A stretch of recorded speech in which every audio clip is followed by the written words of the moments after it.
दशरथ जी की पूजा करके उन्हें ईश महादेव जी के समान जान करके कोई दूसरा भाव नहीं था।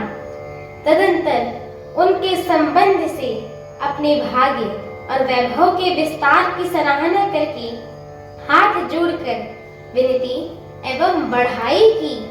राजा जनक जी ने सब बारातियों को समझी दशरथ जी के समान ही सब प्रकार से आदर पूर्वक पूजन किया और सब किसी को उचित आसन दिए। मैं एक मुख से उस उत्सव का क्या ही वर्णन कर सकती हूँ। राजा जनक के दान, मान सम्मान, विनय और उत्तम वाणी से सारी बारात का सम्मान किया। ब्रह्मा, विष्णु, शिव, दिक्पाल और सूर्य जो श्री रघुनाथ जी का प्रभाव भी जानते थे, वे कपट से ब्राह्मणों का सुंदर वेश बनाकर बहुत ही सुख पाते हुए सारे लीला देख रहे थे। जनक जी ने उन देवताओं के समान जानकर उनका पूजन किया और बिना पहचाने भी उन्हें सुंदर आसन प्रदान कर दिया। कौन किसको जाने पहचाने, सबको अपनी ही सुधि भूल गए हैं। आनंद कंद दुल्हे को देखकर दोनों और आनंदमय स्थिति हो गई है। सुजान सर्वज्ञ प्रभु श्री रामचंद्र जी देवताओं को पहचान लिया और उनकी मानसिक पूजा करके उन्हें मानसिक आसन दिए। प्रभु का शील स्वभाव देखकर देवगण मन में अत्यंत ही आनंदित हुए। प्रभु श्री रामचंद्र जी की मुख रूपी चंद्रमा की छवि को देखकर सभी के सुंदर नेत्र रूपी चकोर आदर पूर्वक पान कर रहे हैं।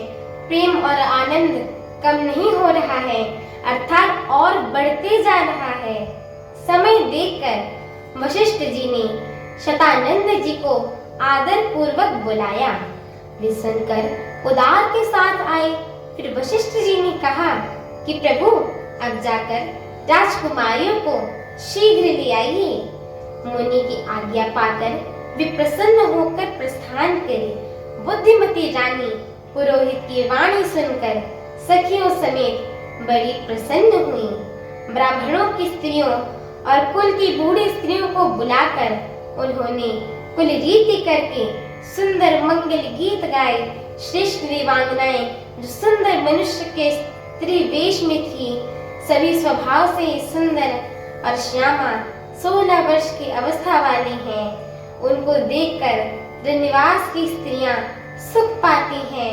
बिना पहचान के ही वे सबको प्राणों से भी प्यारी हो रही हैं। उन्हें पार्वती, लक्ष्मी और सरस्वती के समान जानकर रानी बार बार उनका सम्मान करती हैं।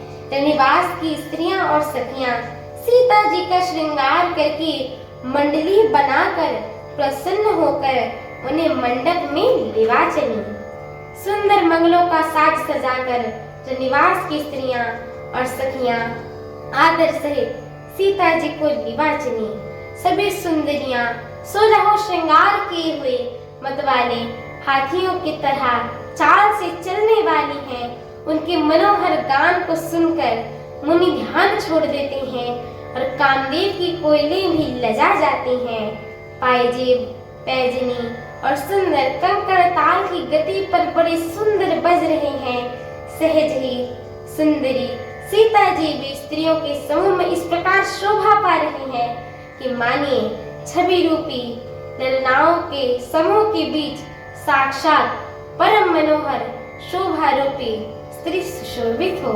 हमारे आगे की श्री राम कथा को सुनने के लिए हमारे चैनल को लाइक, शेयर, सब्सक्राइब एवं कमेंट अवश्य करें। एवं आप सभी भक्तगणों से हम दोनों बहनों का एक छोटा सा निवेदन है कि कृपया आप सभी हमारे श्री रामचरितमानस जी के इस पाठ को पूरा सुना करें, क्योंकि ये जो श्री रामचरितमानस जी है ना, इनकी एक एक चौपाइयाँ, एक एक शब्द एवं एक एक अक्षर महामंत्र के समान होता है। एवं जो भी नर नारी, मनुष्य, जीव जंतु, पशु पक्षी इन्हें सुनते हैं, गाते हैं, कहते हैं, श्रवण करते हैं, उनके जन्म जन्मांतर के सारे पाप नष्ट हो जाते हैं। एक बार प्रेम से बोलिए मर्यादा पुरुषोत्तम प्रभु श्री रामचंद्र की जय। माता सीता की जय हो। लखन लाल की जय हो। अयोध्या धाम की जय हो। पवन सुत हनुमान की जय हो। जय श्री राम।